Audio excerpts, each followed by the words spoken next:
दोस्तों, केरल में कोझिकोड नाम की जगह पर आज कुछ मुस्लिम छात्राओं ने CAA के विरुद्ध प्रदर्शन किया। ये प्रदर्शन थोड़ा उग्र हो गया और लड़कियों ने ऑल इंडिया रेडियो की बिल्डिंग में घुसने का प्रयास किया और बाद में पुलिस को वहाँ लाठीचार्ज करना पड़ा। अब जाहिर सी बात है कि वहाँ पे एक वामपंथी सरकार है। अगर ये लाठीचार्ज उत्तर प्रदेश में हुआ होता, मध्य प्रदेश, राजस्थान में हुआ होता, तो ये होता कि साहब भाजपा सरकार बहुत जुल्म कर रही है मुस्लिम बच्चों पर वहाँ वामपंथियों की सरकार है, लेफ्टिस्ट सरकार है। तो आप ये भी नहीं कह सकते कि साहब मुस्लिम बच्चों पे ज़्यादती हो रही है, जुल्म हो रहा है। वामपंथी आपको मालूम है कि प्रो मुस्लिम्स माने जाते हैं। लेकिन ये विरोध अब, जबकि देखिए, जब 2019 में ये कानून बना था, उस समय बहुत ढेर सारी इसके बारे में भ्रांतियाँ कुछ फैली थी, कुछ फैलाई गई थी। कुछ लोग अज्ञानतावश इसको गलत मान रहे थे, कुछ लोग जानबूझकर गलत मान रहे थे। और उस समय समझ में आता है कि साहब उस समय विरोध हुआ, पर आज जबकि पिछले 5 साल में ये बात तकरीबन पूरी तरह इस्टेब्लिश हो गई है कि ये कानून CAA, सिटीजनशिप अमेंडमेंट एक्ट, नागरिकता संशोधन अधिनियम, इसमें किसी की मतलब किसी हिंदुस्तानी पे लागू ही नहीं होता। फिर वो हिंदू हो, मुसलमान हो, जैन हो, पारसी हो, ईसाई हो, बौद्ध हो, सिख हो, ये किसी पे लागू नहीं है। किसी की नागरिकता जाने की बात ही नहीं है। तो फिर ये इतना बवाल अब दोबारा क्यों शुरू हो रहा है? हम इस पहलू को देखेंगे। हम इस पहलू को भी देखेंगे कि अगर ये बवाल होता है फिर से, तो इसका आने वाले चुनाव पर क्या असर पड़ेगा। और लेकिन हम शुरुआत करते हैं आज कि साहब ये जो CAA कानून आया, इसके बारे में गृह मंत्री अमित शाह ने कहा था कि ये 1950 के दशक में, 1950 में बल्कि, नेहरू लियाकत समझौता अगर फेल नहीं हुआ होता तो इस कानून की ज़रूरत नहीं थी। तो क्या था ये नेहरू लियाकत समझौता और ये किस तरह फेल हुआ, और अमित शाह, गृह मंत्री अमित शाह किस बारे में बात कर रहे हैं? तो आप देखें, 1950 में, यानी कि आज़ादी के बमुश्किल 3 साल बाद, लियाकत अली खान प्रधानमंत्री थे पाकिस्तान के, और जवाहरलाल नेहरू, जैसा कि आप जानते हैं, भारत के प्रधानमंत्री थे। दोनों के बीच में एक समझौता हुआ। उस ज़माने में बहुत, आपको मालूम है कि बंटवारे के दौरान बहुत ढेर सारी पॉपुलेशन भारत से पाकिस्तान और पाकिस्तान से भारत आई थी।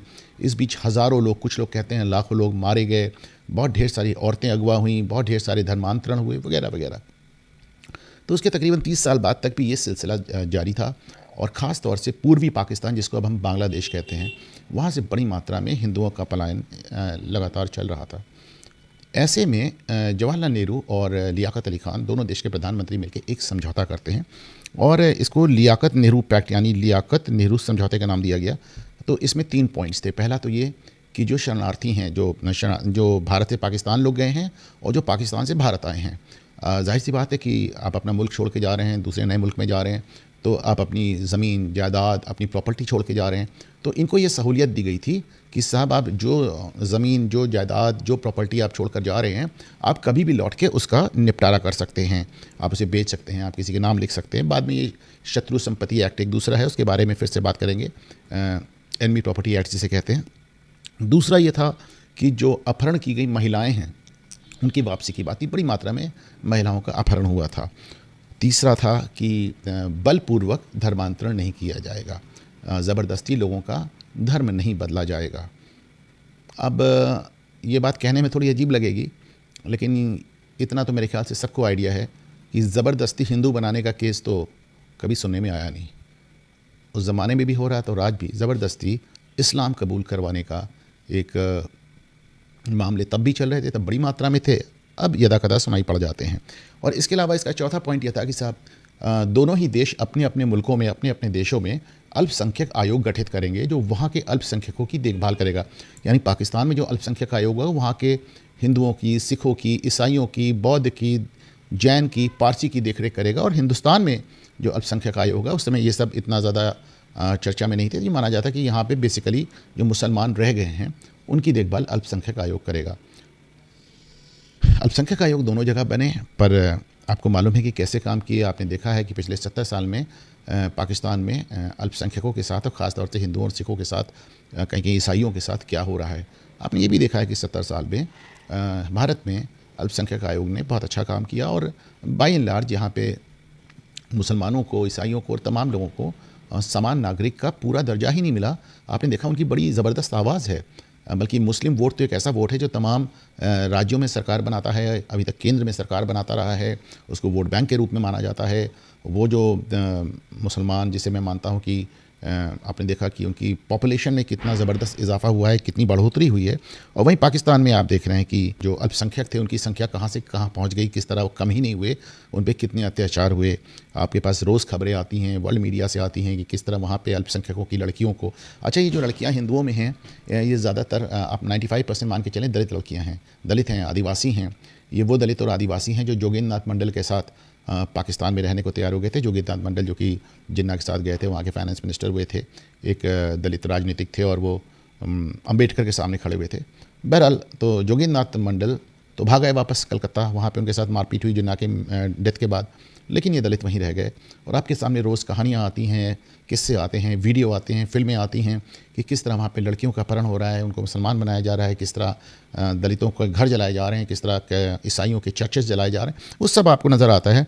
इसमें कोई नई बात नहीं है। बहरहाल तो जब ये समझौता हुआ, इसको दिल्ली पैक्ट कहा गया था, तो इसके विरोध में उस समय जवाहरलाल नेहरू ने कांग्रेस के बाहर से भी 2 लोगों को अपनी कैबिनेट का हिस्सा बनाया था।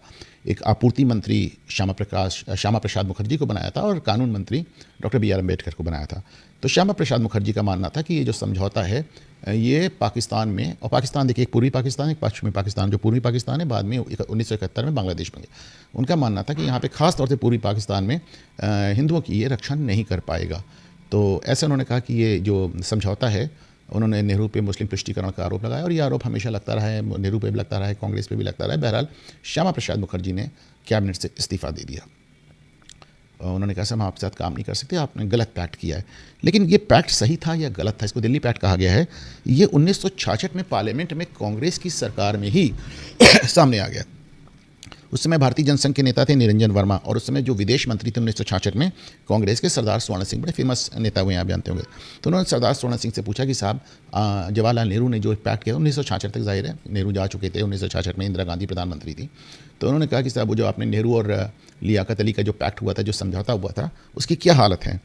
तो सरदार स्वर्ण सिंह ने कहा कि साहब उस समझौते का कोई मतलब नहीं निकला और पाकिस्तान अल्पसंख्यक आयोग उसने बनाया ज़रूर, पर उसका कोई मतलब नहीं है और बड़ी मात्रा में वहाँ पे हिंदुओं को ख़ास तौर से और अल्पसंख्यकों को प्रताड़ित किया जा रहा है, वो समझौते का उल्लंघन कर रहा है। और उन्होंने सरदार स्वर्ण सिंह ने यहाँ तक ये कहा कि 1950 में समझौता हुआ था, जो 1966 हो गया, यानी 16 साल बाद। उन्होंने कहा 1950 में समझौता होने के तुरंत बाद ही पाकिस्तान ने इस समझौते का उल्लंघन करना शुरू कर दिया था। उसने किडनैप की हुई, अपहरण की हुई महिलाओं को भी नहीं लौटाया, उसने ज़बरदस्ती धर्म परिवर्तन भी जारी रखा, उसने अल्पसंख्यकों पर बहुत उनको प्रताड़ित करना जारी रखा, और जो हिंदुओं की ज़मीनें वहाँ रह गई थीं उनको वो छूने को और देखने को भी नहीं मिली। इस ही 1966 में जो इस संसद में जो आदान प्रदान हुआ, जनसंघ के नेता निरंजन वर्मा और उस समय जो विदेश मंत्री थे सरदार स्वर्ण सिंह, उनके बीच में जो ये क्वेश्चन आंसर हुआ, इसी का जिक्र करते हैं हमारे गृह मंत्री अमित शाह पार्लियामेंट में, जब वो कहते हैं कि अगर नेहरू और लियाकत समझौता पैक्ट अगर ये सफल हो गया होता और सही होता तो हमको CAA की ज़रूरत ही नहीं थी। CAA के बारे में थोड़ी सी भ्रांतियाँ दूर कर लीजिए। अगर आज कोई भी हिंदू, ईसाई, हम सब जानते हैं कि इससे मुसलमान बाहर रखे गए। ये 3 मुल्कों पे लागू होता है, अफगानिस्तान, पाकिस्तान और बांग्लादेश। इसमें अगर धार्मिक रूप से कुछ लोग प्रताड़ित हैं तो उनको यहाँ पे नागरिकता देने का प्राविधान है, और ये लागू है हिंदुओं पे, सिखों पे, ईसाइयों पे, बौद्ध, जैन और पारसियों पर। मुस्लिमों को इससे अलग माना गया है क्योंकि साहब ये तीनों ही मुल्क इस्लामिक हैं, और माना गया है कि साहब उसमें प्रताड़ना करने वाली, प्रताड़ना देने वाले ही जब मुस्लिम हैं तो प्रताड़ना लेने वाले तो जाहिर है गैर मुस्लिम ही होंगे ना, क्योंकि धार्मिक आधार पर प्रताड़ना की बात हुई है। तो पहले तो आप जान लें कि अगर आज कोई आदमी हिंदू हो, सिख हो, ईसाई हो, पारसी हो, जैन हो, बौद्ध हो, अगर वो पाकिस्तान से या बांग्लादेश से या अफगानिस्तान से आता है तो उसके ऊपर CAA लागू नहीं होगा। अभी आपने पिछले साल और उसके पिछले साल आपने देखा कि हमारे सिख किस तरह अफगानिस्तान से सर पे गुरु ग्रंथ साहब रख के लौटे और वहाँ से भागे, पलायन किया। उन लोगों पे CAA लागू नहीं होगा। CAA की एक कट ऑफ डेट है। CAA ये कहता है कि 31 दिसंबर 2014 तक जो भी गैर मुस्लिम पाकिस्तान, बांग्लादेश और अफ़गानिस्तान से भारत में आया है, वैध तरीके से आया है या अवैध तरीके से आया है, उसको नागरिकता, भारतीय नागरिकता दे दी जाएगी। आज पोर्टल लॉन्च हो चुका है, लोग इस पर अप्लाई करेंगे, बताएंगे कि सब हम 2014 के पहले आ चुके हैं, 31 दिसंबर 2014 के पहले हमारी भारत में आमद हो चुकी है, वैध तरीके से हुई है या अवैध तरीके से हुई है, उनको नागरिकता दे दी जाएगी। ये आज आने या 2014 के बाद आने वाले लोगों पे लागू नहीं होती। जैसा कि मैं बता रहा था कि आप देखें कि 2004-2005 में, जबकि मनमोहन सिंह की सरकार थी यूपीए की, उस समय 13,000 पाकिस्तान से आए हुए गैर मुसलमानों को वो दी गई थी भारतीय नागरिकता। तब CAA नहीं था, और ये 13,000 में तकरीबन सभी दलित थे और आदिवासी थे। 2015 में ये मोदी सरकार आने के बाद 4,300 पाकिस्तानियों को नागरिकता दी गई, उसमें 560 मुस्लिम भी थे। बल्कि 2015-16 में अदनान सामी जो कि सिंगर हैं उनको भी दी गई थी। तो 4300 में 560 मुस्लिम थे। यानी कि जब CAA लागू भी हो जा रहा है तो आपके पास भारत की नागरिकता लेने का जो रेगुलर चैनल है, जो सामान्य प्रक्रिया है, वो नहीं बंद हो गई है। अभी भी दुनिया की किसी भी मुल्क से दुनिया का कोई भी आदमी भारत की नागरिकता के लिए अप्लाई कर सकता है। जो रेगुलर चैनल है, जो हमेशा जैसे मिलती है वैसे, अगर मिलेगी तो मिल जाएगी और नहीं मिलेगी तो नहीं मिलेगी। CAA 31 दिसंबर 2014 तक जो लोग इन 3 मुल्कों पाकिस्तान, बांग्लादेश और अफ़गानिस्तान से भाग के आए हैं और जो कि मुस्लिम नहीं हैं, उनके लिए है। अब सवाल ये उठता है कि सब आपने मुसलमानों को इससे अलग क्यों रखा? तो जाहिर सी बात है कि धार्मिक आधार पर प्रताड़ना हुई है तो इनको मुसलमानों ने ही प्रताड़ित किया है ना। तो ये तो कहने वाली इस तरह बात है कि जिन लोगों का रेप हुआ है उनको भी नागरिकता दे दीजिए और जिन्होंने रेप किया है उनको भी नागरिकता दे दीजिए। इस बात का कोई सेंस नहीं है। आप देखें कि रोहिंग्या जो बर्मा से निकले, वो बर्मा से क्यों भागे? उन्हें वहाँ बर्मीज़ आर्मी से उनकी झगड़ा हो रहा था, बर्मा के ऊपर उन्होंने एक सिविल वॉर लाद दिया था। तो जब बर्मा की आर्मी ने रोहिंग्याओं को पलट के मारा तो उनके रोहिंग्याओं के गांवों में जाके देखा मास ग्रेव, यानी बहुत बड़ी बड़ी कब्रें मिली, एक एक कब्र में 1-1 हज़ार हिंदुओं को दफन कर दिया गया था। तो ये वो रोहिंग्या हैं जिन्होंने हिंदुओं का बर्मा में नरसंहार किया और वहाँ से भाग के आए। इनको हमने अपने देश में करोड़ों की संख्या में जगह दे रखी है। और 4,000 हिंदू या ईसाई या सिख या जैन या पारसी या बौद्ध या ये दलित और आदिवासी अगर पाकिस्तान से भाग के आ रहे हैं, बांग्लादेश से भाग के आ रहे हैं, तो उसको इतना बड़ा मुद्दा बनाना कहाँ तक उचित है? आप रोहिंग्या को निकालने की बात करते हैं, आपने देखा पूरा विपक्ष एक हो जाता है। करोड़ों रोहिंग्या कहते हैं आप इन्हें रहने दीजिए। आप आधार कार्ड देखिए, भारत सरकार कैंसिल करती है कुछ लोगों का, तो ममता बनर्जी कहती हैं हम आपको अपना आधार कार्ड दे देंगे। अब ये एकदम ट्रीजन है, ये तो एकदम देशद्रोह है। आधार कार्ड केवल भारत सरकार इशू कर सकती है। कल आप कहेंगे अपने नोट छाप लेते हैं सिर्फ यही रह गया है। तो ऐसे में आप रोहिंग्या के लिए इतना कुछ करना चाह रहे हैं और 3-4 हज़ार दलित जो पाकिस्तान से भाग के आए हैं, प्रताड़ित हैं, उन 3-4 हज़ार लोगों की लिए केजरीवाल कहते हैं हम अपने भारत पे इतना लोड नहीं डाल सकते। सोचिए, जो केजरीवाल रोहिंग्याओं की बस्ती बसाते हैं, जिनमें फ्री बिजली देते हैं, फ्री राशन देते हैं, बोरे बोरे अनाज बांटते हैं, उनको आपने देखा था कि उनके वो जो मुस्लिम कॉरपोरेटर विधायक थे वो जाके 10-10 हज़ार रुपये एक आदमी को दे रहे थे कैश। इस तरह रोहिंग्याओं को बसाया जा रहा है। वो कहते हैं 3-4 हज़ार जो दलित आए हैं ये हमारे ऊपर बोझ हैं। आप सोच कर देखें किस कदर दोगली मानसिकता से ग्रस्त हैं ये लोग। बहरहाल अब बात आई कि साहब चुनाव की पूर्व संध्या पे इसको आपने लागू कर दिया और आप राजनीति कर रहे हैं। डेफिनेटली राजनीति कर रहे हैं। भारतीय जनता पार्टी एक राजनीतिक पार्टी है। आप उससे बिल्कुल अपेक्षा ना करें कि उसके कामों में राजनीति नहीं होगी। आप देखा कि किस तरह वो 2024 में राम मंदिर लाए, वो CAA जो 2019 में पास हुआ था उसको आप 2024 में लागू कर रहे हैं। बिल्कुल राजनीति कर रहे हैं, लेकिन आप उनकी राजनीति को विफल कर सकते हैं अगर आप इसका विरोध ना करें। इस राजनीति का फ़ायदा, ध्रुवीकरण का फ़ायदा भाजपा को तब और सिर्फ तब मिलेगा जब आप CAA का विरोध करेंगे। शाहीन बाग आप देखें, इतना लंबा विरोध चला, किसको फ़ायदा मिला? किसे, मतलब आप देखें उत्तर प्रदेश में किस तरह भाजपा किसान आंदोलन के बाद बम्पर मेजॉरिटी से जीत के आई। तो आप भाजपा को ही फ़ायदा पहुंचा रहे हैं आप उसका विरोध करके। लेकिन दिक्कत क्या है कि जितनी रीजनल पार्टीज़ हैं, चाहे ममता हों, चाहे केजरीवाल हों, चाहे लालू हों, चाहे अखिलेश हों, इन सबको ये बात सूट करती है कि भाजपा केंद्र में जीतती रहे। 2024 में अगर प्रधानमंत्री नरेंद्र मोदी तीसरी बार प्रधानमंत्री बन के आ जाते हैं, जिसकी पूरी उम्मीद नज़र आ रही है अभी, तो आप यकीन मानें कि इन लोगों को बहुत खुशी होगी, क्योंकि तब मुसलमान डर के इनके पाले में चला जाएगा। CAA से मुसलमानों को डराने का इन क्षेत्रीय नेताओं का, इन क्षेत्रीय पार्टियों का उद्देश्य यही है कि मुस्लिम डरा रहे, खौफ रहे। एक बार सपा के मुतालिक किसी ने एक बहुत अच्छी टिप्पणी की थी उत्तर प्रदेश में। उन्होंने कहा था कि साहब समाजवादी पार्टी के 2 ही वोट बैंक हैं, पिछड़ा हुआ यादव और डरा हुआ मुसलमान। तो यादव तो अब बहुत पिछड़ा रहा नहीं, लेकिन फिर भी अभी उनको यादवों का समर्थन हासिल है। मुसलमान जो कि समाजवादी पार्टी से बहुत निराश हो चला है, उसे लगता है साहब हमने 91% आपको वोट दिया, झोली भर भर के वोट दिया, आपसे सिर्फ एक तवक्को की कि आप भाजपा को रोकें, तो आप 14 हारे, 17 हारे, 19 हारे, 22 हारे, तो आप निकाय चुनाव हारे, तो आपको वोट देने का क्या मतलब है? तो ऐसे में जब मुसलमान डरता है तो केजरीवाल भी खुश होते हैं, लालू भी खुश होते हैं, मुलायम भी खुश होते हैं, सॉरी अखिलेश यादव भी खुश होते हैं, ममता बनर्जी भी खुश होती हैं। अच्छा, आप देखें DMK का बयान आता है मुख्यमंत्री स्टालिन का बयान आता है, ममता बनर्जी का बयान आता है कि हम CAA वेस्ट बंगाल में लागू नहीं करेंगे, हम CAA तमिलनाडु में लागू नहीं करेंगे। ये क्या वाहियात बात है। CAA के तहत भारत सरकार नागरिकता देती है, आप लागू करेंगे नहीं करेंगे इससे क्या लेना देना, आपको करना क्या है उसमें।